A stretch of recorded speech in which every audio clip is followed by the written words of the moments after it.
नवरात्रि में मां भगवती को प्रसन्न करने के लिए हर भक्त तरह तरह के जतन करते हैं।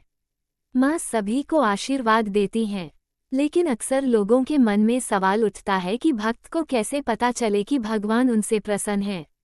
नवरात्रि में 9 दिनों का व्रत, हवन, दुर्गा सप्तशती का पाठ आदि करने वाले भक्त मां को सच्चे मन से पुकारते हैं और कामना करते हैं कि मां की कृपा उन पर बनी रहे।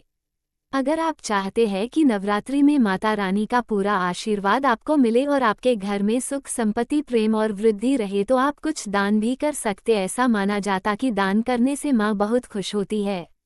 वहीं माना जाता है कि पूरे 9 दिन जो भी माता दुर्गा की पूजा विधि विधान के साथ करता है, उसकी मंगल कामनाएं जरूर पूर्ण होती हैं। मां की कृपा का संकेत भी भक्तों को मिलता है, लेकिन कई बार हम जानकारी के अभाव में उन संकेतों को पहचान नहीं पाते। पौराणिक ग्रंथों में कुछ ऐसे संकेत और दान बताए गए हैं जिनके नवरात्रि के दिनों में दिखने पर यह समझा जाना चाहिए कि माता दुर्गा की कृपा भक्त पर बनी है और आपकी प्रार्थना स्वीकार हुई है। नवरात्रि के दौरान 9 या अपनी श्रद्धा अनुसार सुहागन महिलाओं को लाल चूड़ियां दान करें।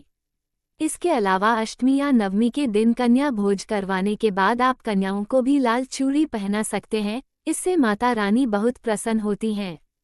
नवरात्रि के दौरान केले का दान करना बहुत शुभ माना जाता है। कहा जाता है कि गरीबों या ब्राह्मणों को केला दान करने से घर में बरकत आती है और सुख समृद्धि बनी रहती है। नए कपड़े, नवरात्रि में छोटी छोटी कन्याओं को नई चुनरी या वस्त्र दान करने से दुख और दरिद्रता दूर होती है। साथ ही घर में अगर कोई किसी रोग से परेशान है तो उन्हें भी रोगों से मुक्ति मिलती है। आप चाहे तो कन्याओं को लाल, गुलाबी या पीला वस्त्र दान कर सकते हैं। ये रंग माता रानी को भी बहुत पसंद होता है। पुस्तकें, किसी पढ़ने वाले बच्चे को किताबें दान करना चैत्र नवरात्रि के दौरान बहुत फलदायी माना जाता है।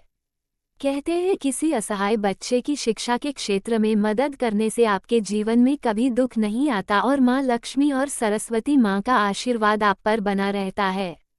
इलायची, अगर आप भी नौकरी में प्रमोशन चाहते हैं लेकिन कई मशक्कत के बाद भी प्रमोशन या नौकरी नहीं मिल रही, तो चैत्र नवरात्रि में शुक्रवार के दिन 4 इलायची कोई हरे कपड़े में बांध लें। इसे अपने तकिए के नीचे रख कर सोए, फिर अगले दिन किसी को दान कर दें। इससे नौकरी के क्षेत्र में अच्छे अवसर मिलते हैं।